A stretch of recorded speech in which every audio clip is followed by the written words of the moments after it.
Honestly, up until today, I thought he was going to win the Giro. I thought, the Giro always has a way of throwing you a curveball, and like there's always going to be a surprise winner. There's not too many people who could do that and really have that belief system in him. And I'll say that with Richie, when he gets that taste of blood in his mouth, these guys are in big trouble, man. So they have to go all in with Isaac Del Toro, and when it comes to Ayuso, he's either going to be the perfect lieutenant or he's going to drop out. Welcome to Beyond the Podium. It is the third week of the Giro d'Italia, and if anyone's ever done the Giro, Tejay included, everyone knows that the real race starts now. And I know it's ridiculous, I know it, but it is so true. The Giro throws it all at you. Weather, massive climbs, they had 16,000 feet, and big news today. The favorite for the race coming into it, Primoz Roglic, is out of this race. Looking bad, there was question marks whether he's going to start today's stage. He did start, and then he caught up into another crash, and he ended it entirely. So he's out of the race. Ayuso cracked, massive crack, not a small crack, 15-minute cracks. That's a big one. And the young Mexican rider, Isaac Del Toro, one of my favorites in the race today. His flame has been burning so brightly, but it's definitely starting to dwindle a little bit here today. So anything goes. We'll get into a Tejay Van Garderen here in a second. This race is wide open, and Tejay, this is a day that you could be as biased as you wanted to, because really, from in my eyes, I don't want to put any words in your mouth, but Richard Carapaz looks the best out of everyone. I mean, his attacks make me think of Claudio Chiappucci in the 80s. Claudio Chiappucci, what a good one, man. That's a throwback. He was one of my favorite riders growing up. I used to love watching old tapes of Claudio, and you hit the nail on the head. He's not afraid to lay it all out there. My boy Richard Carapaz, he's looking the best out of all the contenders. Only 30 seconds back now.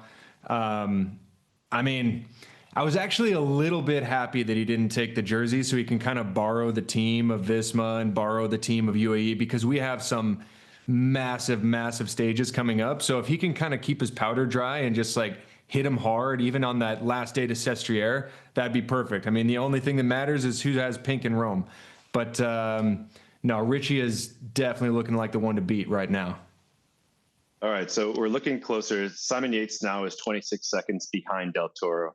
Richard Carapaz, 31 seconds, so 5 seconds behind Simon Yates. And the reason I was saying the bias of Tejay is Tejay does work for EF Education as a director sportif. That was his last team, so just a little bit of insight there. Let's talk a little bit of Isaac Del Toro there, Tejay. Obviously, wait 1 second, so Christian. You also used to race for this organization. You got to be rooting for us a little bit too, aren't you now? I put the flag in the ground. Absolutely, I'm rooting for him. But I'm rooting for him. But above and beyond, bias of teams, I just love the way this guy races, Tejay. Honestly, I mean, just the way you don't see it too often. Of course, you see it every day with Tadej Pogačar, but you don't see it for too many other people. And so with Richard, it's a nice sense of relief that there's others that could do the same kind of thing. So anyway, Isaac Del Toro, let's focus on him for a second. The way he raced since he's had the jersey, even before he had the jersey, wow. But like I stated in the open, everyone knows in the Giro especially, you win and lose the race in the last 6 days. It's such a heavy race with the weather, the time of the year. It all just can go sideways, and many times it does. Do you think he did a little bit too much? Do you think that they weren't supporting him enough? Do you think that he has experience? All of these kind of things. What is your insight on Isaac going forward? We got 5 days ago. Honestly, up until today, I thought he was going to win the Giro. I thought, the Giro always has a way of throwing you a curveball, and like there's always going to be a surprise winner.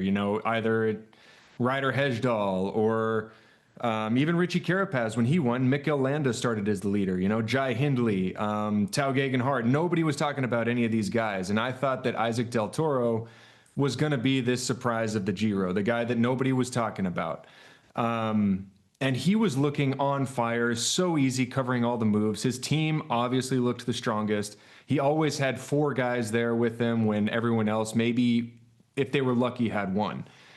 He just looked so easy, so smooth. Right, even today, he was looking just fine covering those moves from Simon Yates, right up until Richie attacked, and then it was like, whoa, what's going on with Isaac now? So I was a little bit surprised to see that, but it completely opened up the race. Now, I think we're going to start seeing those cracks kind of open up, but don't forget that we did just have a rest day yesterday, and everyone kind of responds differently to a rest day, especially the second rest day. I mean, I've had it before in the past when I've fallen apart on the second rest day and then rebounded and had a really good day the day after. Like, now I was never in the position to win the Giro, but I'm just saying that those sort of things happen. Like if you underfuel a little bit, if you don't train enough, maybe you got a bad night's sleep, maybe, you're just in this rhythm of punishing your body every day. Maybe he just got out of that rhythm, getting back into that rhythm. He could rebound fine. Yep. But I mean, there's definitely no hiding in this third week. That's 100%. No, and I just was looking through some of the profiles going forward, TJ, and the next 2 days are mountainous, of course, but they're not crazy towards the end of the race. So I think he could kind of hide and really just regather himself emotionally, maybe more than physically.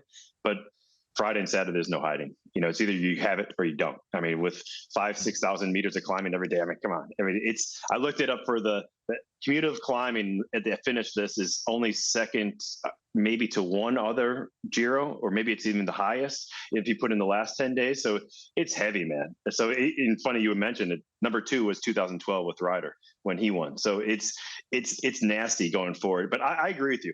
Everything, same thing. I lost the podium in the Tour de France because I didn't ride enough on the second rest day because I was so blocked the next day going up a big old climb, and it happens. And obviously it happened with UAE because he wasn't alone. Let's not forget about what happened with, of course, Ayuso losing 15 minutes. He couldn't even move out there. So this wasn't a case of like kind of being bad. It was like it wasn't even a shadow of his former self with Ayuso. So I'm interested to see, first of all, how Ayuso, I want to get this later in, but might as well just go for it now, how Ayuso really fights back as well, with his, bravado, being the leader of this team coming into it, and he's going to have to really take a second seat to the youngster, and it's pretty fun to call him even younger because they're both so young to begin with. But yeah, do you think Ayuso is going to be able to really snap himself back and be in a good position to help out Isaac Del Toro? Because that's all they have to play for right now. That's it. Yeah, no, Ayuso's GC it's done. 15 minutes, you're not recovering that. So they have to go all in with Isaac Del Toro. And when it comes to Ayuso, he's either going to be the perfect lieutenant or he's going to drop out. And I'm tending to lean towards the latter because I don't see him as the best team player. And that's not to throw shade. I've always sung Ayuso's praise. But I think he's going to look at things and he's going to be like, do I really want to dig myself into a hole, or can I just rest up and focus on some other things? And, I hope to see him out there, maybe battle for a stage, really be a good lieutenant for Del Toro. Or maybe even go for a long range attack on one of these next 2 days where it's not a summit finish, but it could be open for like putting a satellite rider in a breakaway and him bridging across on an early climb. No one's really looking at him. And the next thing you know, he puts himself back in the game. All those scenarios are possible, but if I were to put money on a scenario, I'd say I don't think he makes it to Rome. Wow. Okay. That's a hard take. I mean, I hope you're wrong there, TJ, for Ayuso's career, first and foremost. He needs to be a team player here. And I think that Ayuso did too much work, even leading him up for a bonus sprint just a few days ago in the pink jersey. But yeah, I mean, it's you never know in these kind of scenarios, and especially mentally. He looked like he had pretty much given up the ghost there today. We'll just have to see. I mean, you have to see the race, how it unfolds. Like I said, the next 2 days aren't easy, but they're not grippy towards the finish line. They're not massive. They can be. I mean, with Richie, you tell me he's not scared of going long range, but I even think for Richie, the juice is not worth the squeeze here today with how much meat is on the bone on Friday and Saturday. But all right, so Isaac Del Toro, hopefully we'll have Ayuso. You're definitely leaning that he's not going to necessarily think that he's going to be in the right hit in his pocket or not. But we'll see. Moving on to who else we got? Yeah, no, I mean, when it comes to Ayuso, I really wouldn't be surprised either way. I just think he's such a big champion, and I think he wants to take a team and lead a team. And I think he might just think if he's been showing signs of cracks throughout this Giro. If he's thinking, I'm a little bit hurt from that fall in the Strade Bianche stage, I could help my teammate.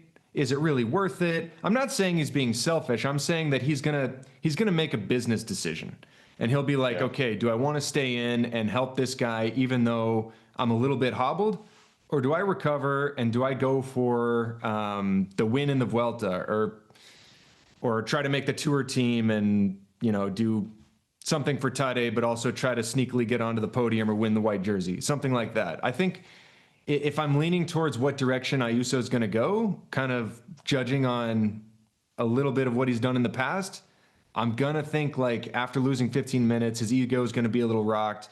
He knows that he's maybe not at his best right now, and he'll be like, maybe it's not worth it. Yeah. Only with playing devil's advocate for this conversation, I would say that it's only 5 days. I mean, 5 days after you've already gone this deep with the preparation. And let's not forget, he did have stitches. Brutal days. Yeah. Those are the 5 days that will take 5 years off your life. There's no doubt about it, especially with the rain that we saw here today. Let's not forget that Ayuso did have a nasty scar or cut in his knee, and he had stitches in his knee, and he ripped those stitches out during the TT. So he has not had a clean run during this Giro. So let's not forget about that. So, all right, moving on with this guy, we have also Simon Yates. Simon Yates looked great. He's had his big victories before, and let's not forget what happened. What was that? 18 when he was crushing everyone, and no one thought he wasn't going to win the Giro d'Italia. 3 stages that year on mountaintops mostly, and just going away. And then kaboom. And I think he finished 20 something. I mean, like not even in like top 10. He was gone. So, but then he went on to win the Vuelta. So, I mean, he's been here before is my point, but it's also gone sideways for him at the end. This time though, he hasn't been showing that kind of brilliance up until today, where he's starting to go. What do you think his chances are? Spots on the podium, going for the win. Where do you think he is? Yeah, well, he's not a young rider anymore. He's not old either. He's definitely got the experience on his side. Like you said, I remember that 2018 Giro. Eventually, Chris Froome won, who started from way, way back. He was losing time massively, and then had that incredible ride. What's that gravel climb? Help me out here, Christian. What's that? Yes, gravel? It's right next to Sestria. Yeah, we did it 1,000 years ago. Yeah, finished up. Yep. Anyways, like Chris Froome had that amazing ride then, and Simon just fell apart. But then he did actually win a Grand Tour. People forget he won the Vuelta at the end of the season, so he knows what it's like to be up there leading a big team, and stepping on the top step of the podium after a 3-week race. So. I mean, he can definitely pull this off. He's got the team for it. I mean, Visma, they know how to win a Grand Tour, and he's looking really good. He didn't quite have the punch, or maybe he just went a little too early and Richie got the better of him. But he's definitely dangerous. He's sitting in second place, only 26 seconds back. He's not one to underestimate. 100%. No, not at all. Not at all. Especially if he's getting better. And what they did with Wout today, and what Wout did on that final climb today is so incredible. He's a big boy. And the guys he's dropping off his wheel who are 20 kilos less than him, it's mind-blowing to think of the power disparity between the two of them, watching real time. But so he has a little bit more team. Talking about, you mentioned earlier, you're almost happy that Richie didn't take the jersey here today, just knowing how much racing there still is left. Why don't you just step into that a little bit of how much pressure it is on a team, keeping breaks at bay, making sure that there's no endangers in the bay, all that mindset of being in the car on your side, TJ, and also using your resources more than you need to or want to before Friday and Saturday, for example. Yeah, well, whoever's in the pink jersey, they have to defend, and then the target's on the pink jersey's back. So you're going to get attacks from all over the place. And you're going to have to control who goes in the early breakaway. And with all this climbing, the breakaway could take 60K to get established, and it's go on the climb. And then guys are going to start to move. And if it's easy if you have, Adam Yates, Juan Ayuso, Brandon McNulty, and all those guys like they have on UAE.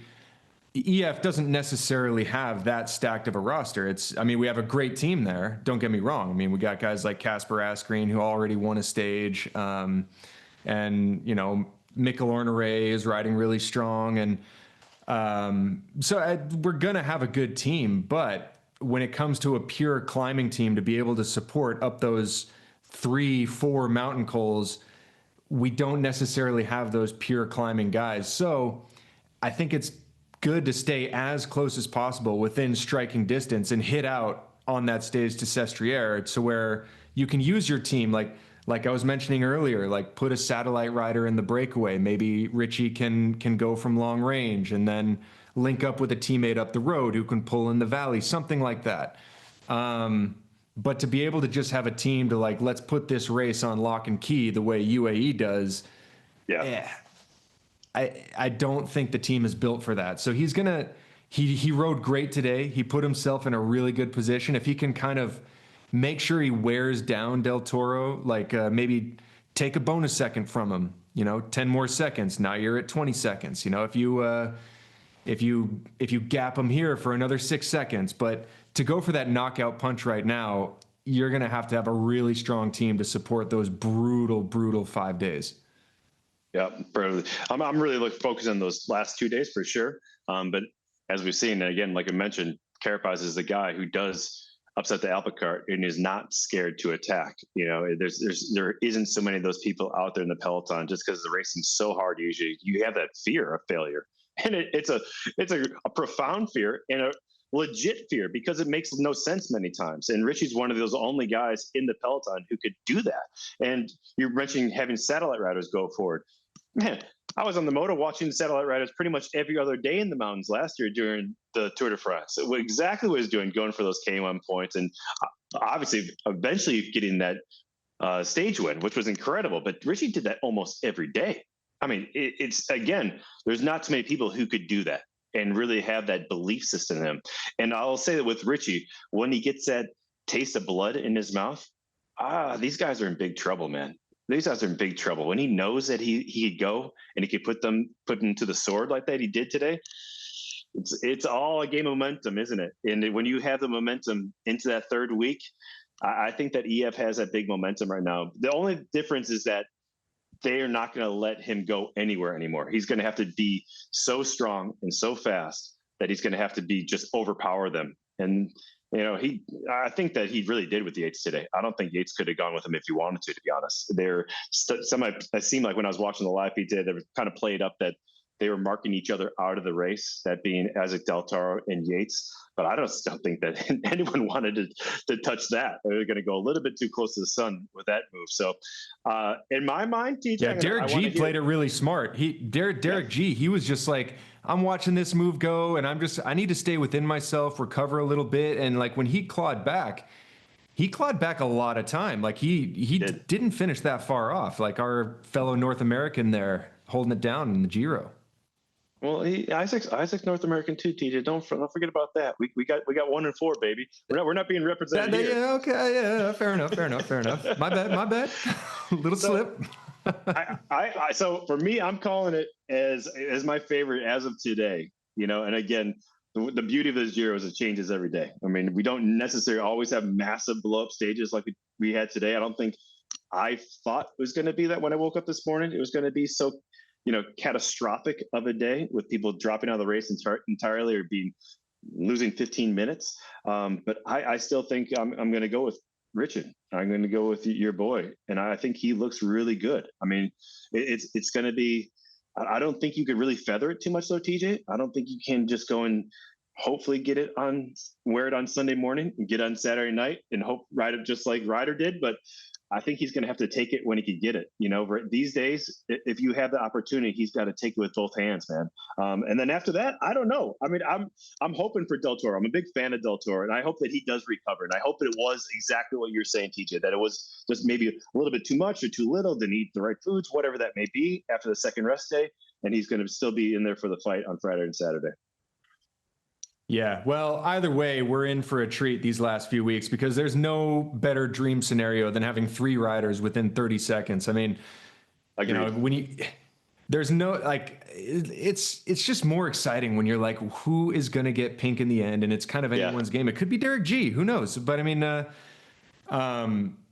it's just like, I hope Isaac Del Toro I hope he's good to give it a good fight, but we all know where my allegiance is. Richie's looking the best. He's going to take this thing. He's going to take this thing into Rome. I love it. All right, real quick, let's talk about Roglič. Even though I don't want to talk about Roglič right now because I feel like he's always getting slammed. But what are your sense of Primoz and where he was in form coming into this race, during the race, and looking forward to see where he's going to do and what he's going to do? I mean, of course, he's most likely going to go to do the Tour de France, and many times he does better in the second Grand Tour than the first one. But I mean, he's either he's winning this race or he's dropping out of a race because of crashes. There's really no in between. Yeah, I think he's unlucky. Maybe he gets a little bit too nervous, but I've raced with him and he is a very skilled bike racer. And Christian, you can speak to this too. I've raced with you also. You were a very skilled bike racer and you've had some bad luck. I think that's the case with Roglič. Maybe, I don't know, maybe when the moment gets big, he might get a little nervous. I don't know, but I don't think that this is one of those, like, he's a bad rider, he's unskilled. It's nothing like that. If he goes to the Tour, maybe he can go for GC. Maybe he can do like what Carapaz did last year and go for the Mountains jersey, jump in breaks, win a stage. And if he does that, he can win 3 or 4 in the Mountains jersey, and I think that's a big success. And it's in terms of like Red Bull and what they hired him to do. Sure, they hired him as a GC rider, but he's already had the most successful career out of anyone on that team. I mean, he won the Vuelta, he won the Dauphiné, he won Catalunya this year. Like, he's done a lot for them already in his short tenure on that team, and if he goes to the Tour, or he might just go and say like, "Hey, I'm gonna go win the Vuelta again." What's to stop him from doing that? I truly like to really not going for GC and going for stage hunting and the KOM jersey. I mean, that would be. I would not want to go against Primoz. Just focus on being able to just go for stage wins like that and being off of GC and GC guys not caring if he goes up the road. I mean, there's no way you're going to be able to beat him. It'd be like Richie on steroids, but the thing is like so much stronger deep into a stage race. So that's not a bad idea. We'll see. I mean, I think that imagine being in a breakaway, you look over and you see Primoz Roglic and you're just like, oh man, what am I doing here? I'm not even going to pull. Like, I might as well just go back into the bunch. Yeah. The day after day after day, especially if you're one of those guys who's just strong enough to get into those breakaways, like you and I would have been able to, be like, oh no, not again. Here's Primoz coming up again. So yeah, I mean, it would be really interesting. But again, looking back on his career, the times that he has gone and crashed out of big races, like the Tour de France, most times he's always come back and won the second Grand Tour. And I'm not gonna, act like the Vuelta and the Tour de France are in the same category of races. I do appreciate how much harder the Tour de France is to win. That said, though, I mean, who knows? I mean, he could be, maybe this is the best thing for him to get out of the race now and recover. I don't know how bad his injuries are. They said that he was in some serious pain and question marks of even starting today's stage. And then that little crash today was, the icing on the cake. And there's a lot of crashes. Egan Bernal crashed out there today. I have no idea how he crashed. Richie crashed today as well. Hopefully he has no nagging injuries going forward. But obviously he was performing fantastically. But a lot of people crashed here. It was horrible conditions, dude. I mean, I think they said it was 2 degrees at the top. So what is that? 36 degrees, 37 and raining. It was really nasty out there. And then you turn out the finish line. You're like, oh, it's a beautiful day out there. Like, no, not for the first 100K. So I like Primoz. I think he's a fighter. He's going to come back. I don't care how he comes back, TJ. If it's what you're alluding to, that he's going to go for stages and KOM, I love it. Or if he, like you said, I'm just going to, go to the beach for the first time in my life in July and think about recovering truly and really focusing on the Vuelta, which he still might be fighting against Tadej Pogačar there. So, but I personally, bias again. Well, I want to see him at the Tour de France. I mean, that's our big show for cycling, and you want all the hitters there healthy and ready to go. Yeah. And regardless of what they decide to do, like, we just want to see a show in July, whether that's up the road fighting for Polka Dot, give Richie or whoever else run for their money, or for GC. And, he was looking pretty dang good, like right up until that crash. He wasn't that far off. It was all still within a couple of minutes. So I hope he recovers. I mean, he had a bad crash and a bad injury, and he came back to win the Vuelta in convincing fashion. So he takes care of himself really well. He's super professional. If he wants to come to the Tour, he's not going to show up to the Tour if he's not 100% ready. Bingo. All right, real quick, TJ, we got 2 nasty days of racing. Well, 4, 5 altogether, but 2 Friday and Saturday. What's your podium on Sunday? Real quick. Ooh, podium on Sunday. I am gonna think that Del Toro is showing his youth, and those cracks are gonna come a little wider open. Richie's gonna take it. Simon's gonna be second, and Derek G third. I like that. I don't think you're crazy for any of those statements. I'm actually going to agree with that. I mean, I would love to. I'll go the opposite. I would love to see that Del Toro steps back and he could actually hold this off, and Richie is second place and Simon is third. But again, if I'm just going to write something down on paper right now, yeah, I'm going with your original statement. That's in my heart, though. I truly. So we're not putting a Tignanello on this one, is what you're saying. You're not so confident that you don't want to go for a Tig. No Tig here, dude. I can't afford your bets anymore. All right, TJ. Well, a little bit too much. I mean, we love to see the drama of the Giro, but we don't need to see the crashes. And there's some crashes I didn't even talk about because I don't know exactly the state of one of the Bardiani riders who flew off the road there today. But it's a lot, you know. And this is, yeah, exactly. And this is what makes the Giro. It's spring weather. You're up in high altitude. Anything goes. And I think there's also something about the Grand Tours that start this early in the year. You don't have really that platform underneath you, and when you do crack, you crack and it's over. And whereas later on, you might crack and you lose a minute or two, but you're not losing 15 minutes on one stage. So it is interesting to see that in Giro. You just made an interesting point, and I talked about this with Brent the last time I did this with him. And do you find it weird that nobody races in the month of April who are going for the Giro? Like, you say you need that base underneath you, and everyone going for the Tour, unless they have already raced the Giro, they do either the Dauphiné or Swiss or even like L'Occitanie or something like that. But a lot of these guys, they raced Catalunya and they just did this long altitude camp of training. Do you think that the reason some of these favorites just are kind of cracking is because we just haven't seen them race in a long time?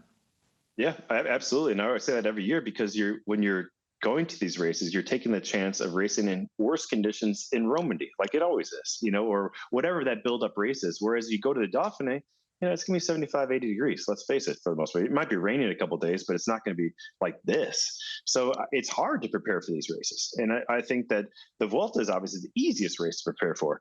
But the Giro, you really don't have that much time, and you have to really hit it right. You know, Ryder, when he prepared, he did he did all the Ardennes Classic and the Romandy. He didn't go crazy in Romandy, but he just did it just right. And he had a massive buildup, and he was great for the third week. And I think that it's a different mindset going into every Grand Tour. And the Giro is a nasty equation to really make sure that you get right. And so when they get it right, you get it right. When you don't, you lose 15 minutes. Yeah. Yeah, it's a tough code to crack, that's for sure. But, you know, that's why we love it. All right, TJ. Well, I'm glad there's no Tig on the line. I won't be sweating bullets until Sunday morning.